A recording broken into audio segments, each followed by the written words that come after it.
your biggest role is to find the rose petals in the pile of dirt. Your employees are absolutely the number one. Hello, and welcome to the Leadership Blueprint podcast. My name is Oliver Helvin, and I'm a director here at JOH Partners Executive Search. I'm really delighted to be joined on today's session by Nicolai Friis, CEO of International Ports and Harbour Services for the Adani Group based in Dubai, JLT.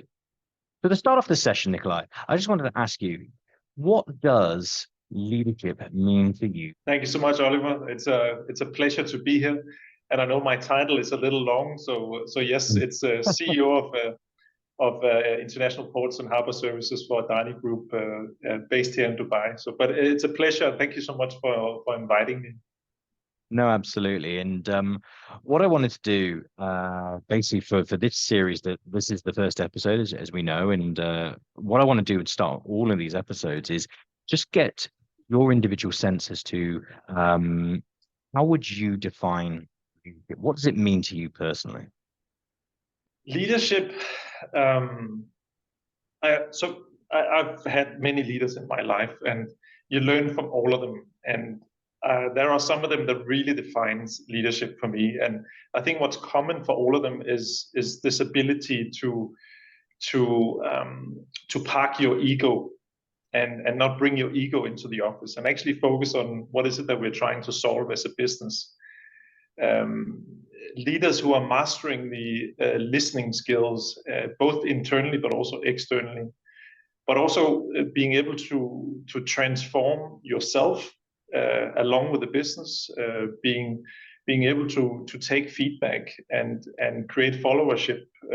I think these are extremely important leadership traits that you have to master. So that's for me what I have seen as the greatest leadership skills, and those who've been most successful, actually. No, that's a fantastic point. What a great way to start off the session today. So something that when we were first speaking about the idea of the podcast, we said we would include a summary, and I said, could you write out for us a little bit about yourself? And I just thought it was really interesting. Straight off the bat, you said, I'm a husband, I'm a father of two, and then you started to discuss the work history and so on and so forth. And so that leads me into the next question very much of how do you get that balance of the family life? What do you tell them that you're doing on a day-to-day, week-to-week basis? How do you manage that? So I think even my family sometimes ask me, what is it that you actually do? And I have actually become a lot better in trying to explain through the purpose that I'm trying to deliver in my professional life, because it's very difficult to distinguish between what's your private life and your personal life, because you are who you are as a person, and that reflects also in the professional life that you have. So what I'm doing at work is not necessarily what's important. It's more the purpose. Why am I doing the work? Why am I doing what I'm doing? And why does it excite me? So those conversations are actually the interesting conversations where I can connect with my children at a different level. My wife can connect better with, why are you traveling this week? What's the purpose of consecutive travels or month-long travels, etc. So this kind of discussion and this kind of connection is actually, it's proven to be important for myself. It's a sense check on what I'm doing, but also understanding a little bit what I'm actually doing at work. No, absolutely. And I mean, the key word you've used there is purpose. And that's something I really want us to drill down further on during this session. What I generally find, though, is with purpose, obviously, that leads to a desire to do more, and to do more for yourself and those around you, especially in a leadership role. But of course, that desire to push yourself can lead to stress. So I just want to ask you, Nicolai, how have you been able to sort of manage and deal with these stressful situations during the career? No, it's a really meaningful question, and it's perhaps also a very difficult one, because how do you define purpose in life? It requires a lot from you as a person to both be insightful, but also willing to look inside for why do you do what you do. So I always try to discuss purpose as as something important in life. If I explain my children that, you know, I'm developing a port, it's so intangible. It's really difficult to. But what's the point of a port?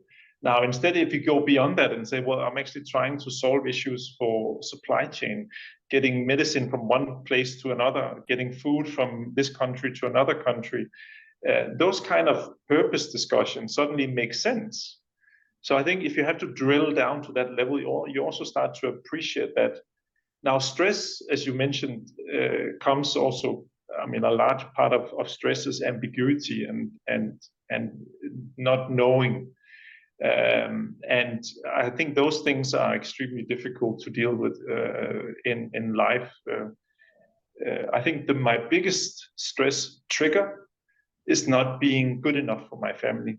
So not being a good dad, or not being there as a dad, not being there as a husband, missing out on important moments in life. So that's a stress factor for me. Yeah, and I suppose taking kind of two of those points there. So if you were to look at COVID story, medicine, and you're to look at missing key times and how do you make it more tangible, do you feel that COVID has made it more difficult or more easy to be that leader at home and at work? Because at work it brings a lot of different challenges. At home, has it allowed you to spend a bit more time with them? Has it made it a little bit more tangible to explain that medicine got there because of work that I'm doing? Has it kind of changed the way that you would make that story to your family and your children? Definitely. I think you have to look beyond only my own share or even my family's situation. I think you have to look at our employees, anyone working for the business, who are all asking the same question. What we do on a daily basis, is it important? Why do we do it? And actually those kind of questions build a stronger need for communication. It builds a stronger need for clarity, but it also builds a stronger need for purpose and a deeper discussion about what's actually important in life. So I think those kind of things drive an internal need for more discussions, but also for you as an employer to keep retention. Because retaining people in the organization, you cannot retain people in the organization if you don't have a purpose. They will simply, with time, leave you and join someone else. Yeah, and I think the purpose point you've mentioned is in retention. It's such a key thing for senior individuals. How do we address these things?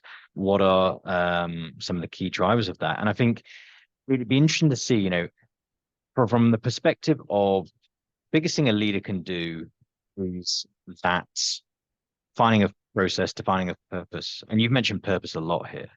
And I suppose one of the things that is always challenge that I've found is, have I sorted out my time, delegate my time? Have I put the right structures and processes in place to convey that message, convey that purpose?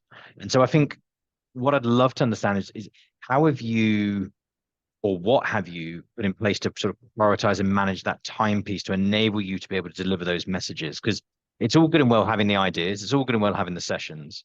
Can I get that message from top to bottom? And that's for me the sign of a true leader is you have all the ideas in the world, but can you then convey that message through the organization? So is there a particular tips and tricks, or tricks, that's maybe not the right phrase, but are there particular things that you've done to manage that time and enable you to have more face-to-face time with those individuals? I think it's at the top of most organizations today. So I cannot pride myself of being the first one doing this, but what I can say is that the one thing that has worked a lot in my career has been making people part of the process. So it may be nice to say, but it's truly actually the only way to get there. Because if you want people to be part of the purpose, you have to develop the purpose together. So if I come up with a purpose, it'll be my purpose, and if I come up with a strategy, it'll be my strategy. So in involving people in the process and building a sense of belonging is actually one of your strongest sources of energy, and it builds a lot of trust in you as a leader and in the organization. So this requires a lot of prioritization, and perhaps prioritization is anyone's biggest challenge in life, but it's something you can master and learn with time. You make a lot of mistakes in your own prioritization, but the really effective leaders are those who are really good at prioritizing. So I wouldn't say I'm perfect in any way, but I'm definitely much better at prioritizing my time now than I was earlier in my career. I think anybody that believes they have it all the answers doesn't have the answers. You know, it doesn't matter where you are in your career, what level you are. Everyone is there to still learn. But I think acknowledging and having that emotional intelligence of by putting in place these processes, it gives me more time. By doing this time, this is how I will effectively use it. But then conveying those messages, that I think they're really key. And so obviously you have in place a very open door policy of encouraging feedback and so on, which is very self-evident from what you're saying. But how did you then convey that message and that structure? Do you structure a process to people to say, because the age-old phrase is, I have an open door policy, please come and see me. But do people believe it? How do how have you kind of walked the walk, as they say, within that? Is there a set, not policy may not be the right phrase, but is there something that you've defined as your way of doing this? Yeah. I think if you ask anyone who's worked with me throughout my career, openness is really key for harvesting the energy in the organization. So and an openness to listen and receive feedback, constructive feedback, even the feedback that hurts. I think that's the kind of feedback that makes you who you are and builds you as a leader and as a person in private life as well. Now, the mantra that I keep on reminding myself is that I'm surrounded by human beings, and behind each and every one in the organization is a person with an ambition and a wish for a good life. Now, everyone in that organization is part of the key to unlocking value. So this idea of involving everyone and having an open door policy, having mutual respect, creating trust is the key for any organization to really inspire innovation. And at the end of the day, I'm not the one who will deliver the business. I'm here as an architect to try and uncover that through who we are and the people who works for us. So I need to unlock that innovation from people, and that you can do through building that kind of trust, that ecosystem where you feel respected, you feel heard, and you feel involved in the business. So I think those are really critical items to always remind yourself of. No, I agree. I think using the phrase being an architect is a really interesting one, because ultimately, as a leader, how do you empower and enable somebody to do more? And I mean, that's what got you and I talking, Nicolai, about you being a guest on the podcast was, we wanted to discuss further, how does a leader provide that framework for a positive impact on someone's life? And so that takes me into the next question of, as a leader, you have company goals, visions, and ambitions, and then you have an individual with their own ambitions and visions. How have you been able to get that balancing act between them, where somebody is looking to maybe achieve something that is in their own career that maybe doesn't align with the company at that moment in time? Can you share some examples of things that have worked and maybe some that haven't worked? I think it'd be really interesting to hear. Yeah. I'm a strong believer in seeing things and feeling things. So if you're involved in a business, go and see the business, be part of what you're trying to do. And I don't think there's any business where you cannot do that, even though it's an IT programming, etc. That there's still a tangible element of the business where you can go and see and feel, whether it's on the customer side, whether it's on those who are delivering it. If you as a leader always promote a culture of go and feel and go and talk and go and listen and go and sense what we are trying to do, you create a much stronger emotional connection with what you are trying to do. And this kind of emotional connection will bring your mindset, your thinking about what we're doing into an alignment, both in terms of what we need to improve, what we need to do better, but also in terms of how do we then work together. I see it from my view, you see it from your view. You have an expertise in engineering, I have an expertise in financial, and then suddenly you start to see co-creation. And this kind of co-creation, I think you need to understand that needs to happen before you can start rolling out big strategic plans, big plans around, oh, tomorrow we have to go right instead of left. But if you have people understanding the path or part of the path, you start to feel that this is actually now a natural process. So I think that's actually a really good way to look at business and the business success. Feel it. No, absolutely, 100%. I think authenticity is absolutely key for any successful leader out there.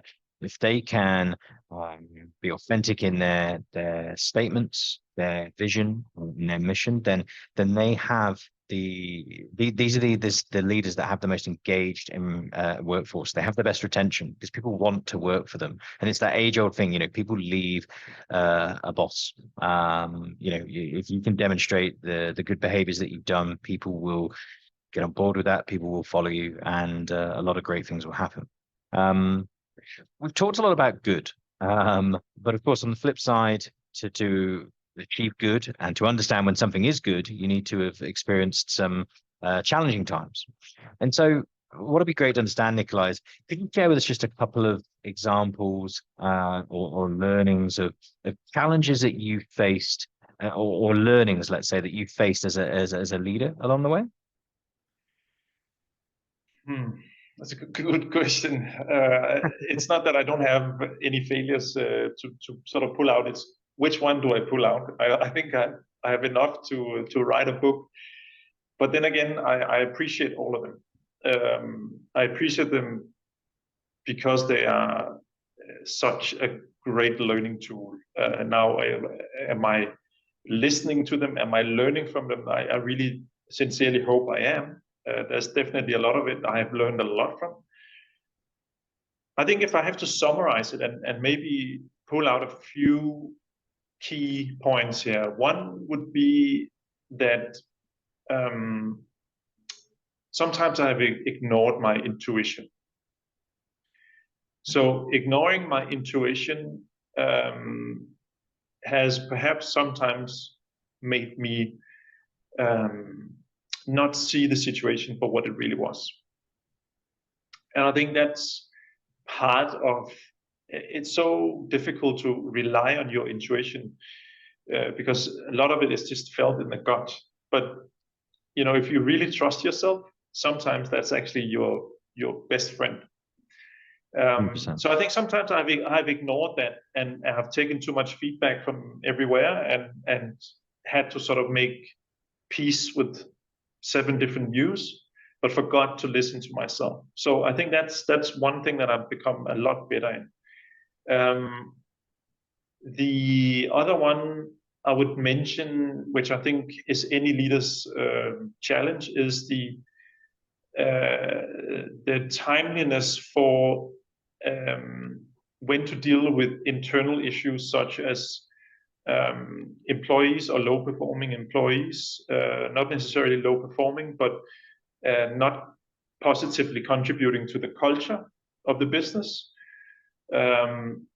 taking those decisions early on, or making those changes, or helping that person improve, those are things that I remind myself to always act on very fast, because it ends up being a really, really impactful situation, which can hurt a business a lot. So those are two, I would say, that are intuition and acting on culture barriers, or bearers, ambassadors in the business. They're two really interesting points based on they are both, and this is the whole point of this, and this is what's great. They are not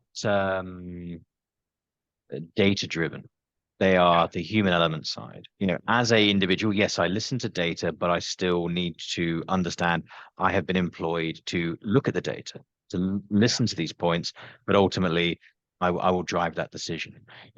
Equally, on an individual standpoint, they may be a fantastic employee, but in the wrong position. They may need extra training, whatever it could be, mentoring. All of these elements are, if you identify something early on, you can make that positive impact, as you say, and it can be a small. You impact it early on. It's a small thing. You leave it becomes a massive thing, and the ramifications can be much bigger from a business or an individual, and all these things. So again, it still comes back to this whole. It's really good to hear. I think throughout all of these messages, it's been what is the human impact? What is the human element? Again, I want to be able to go back and tell my kids a nice story about the day and all of these sorts of things. So in terms of, what would you say then is your sort of top three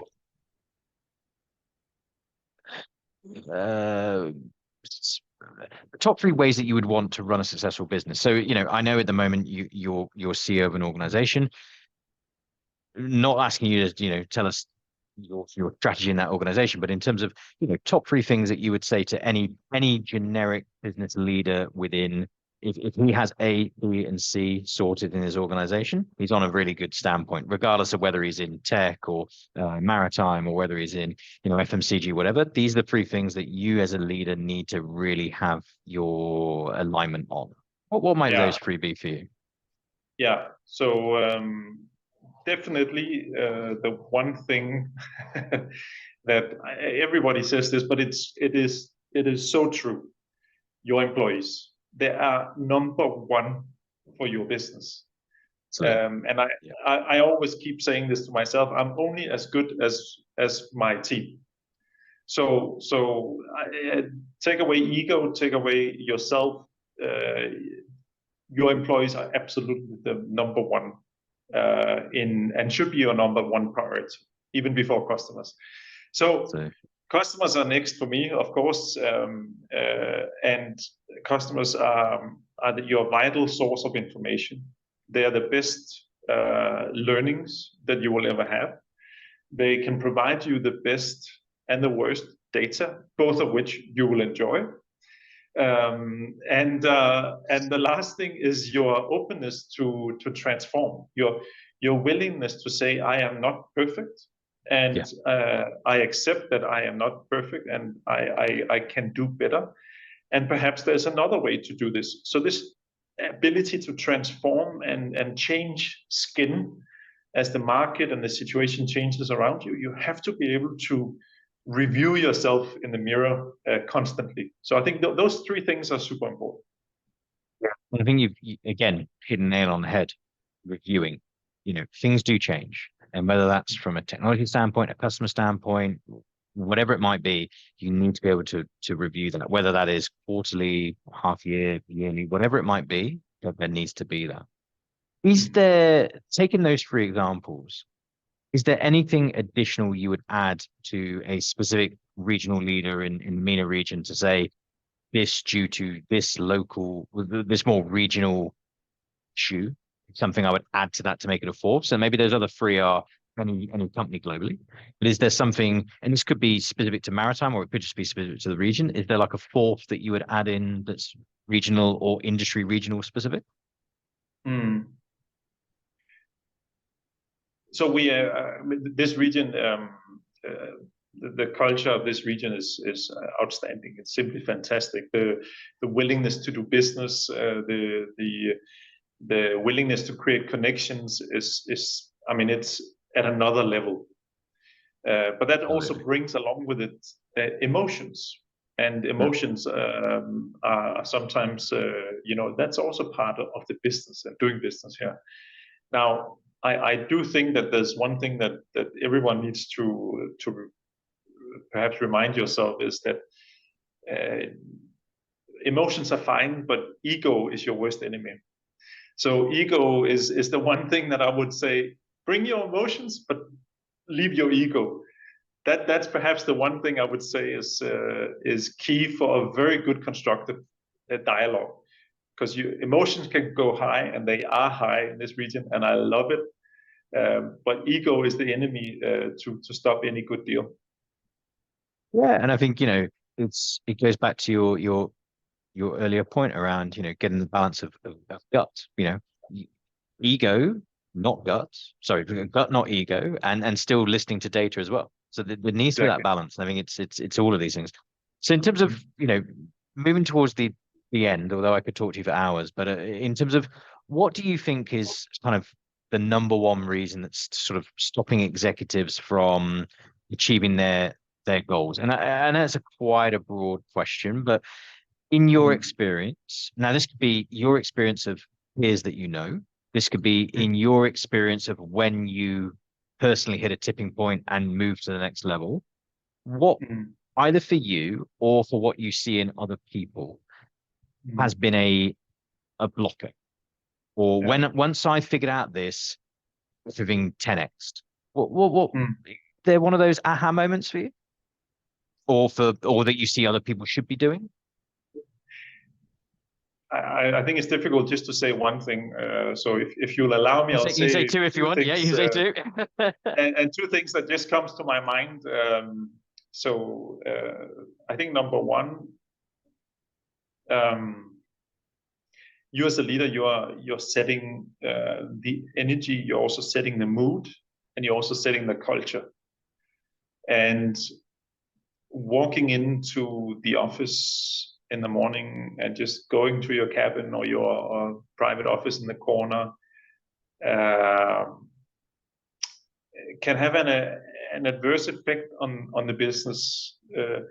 So if you look at the opposite of that, you walk in and you actively participate in bringing up the mood and the culture in the office by saying good morning and how's it going with this project, and actually small things like that. How's the family? Can set a completely different energy level, and that's actually one of the things I've noticed in work environments where we've had this kind of culture, and work environments where we haven't had it. So there's a massive difference in how energy is transformed.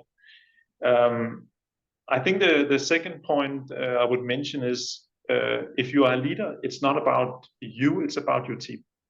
So if you run in and you try to focus on your own calendar, and you're busy and you have so many meetings and you need to complete this and you need to complete that, you have to re-examine your leadership priorities, because it's not about you, it's about the team that is around you.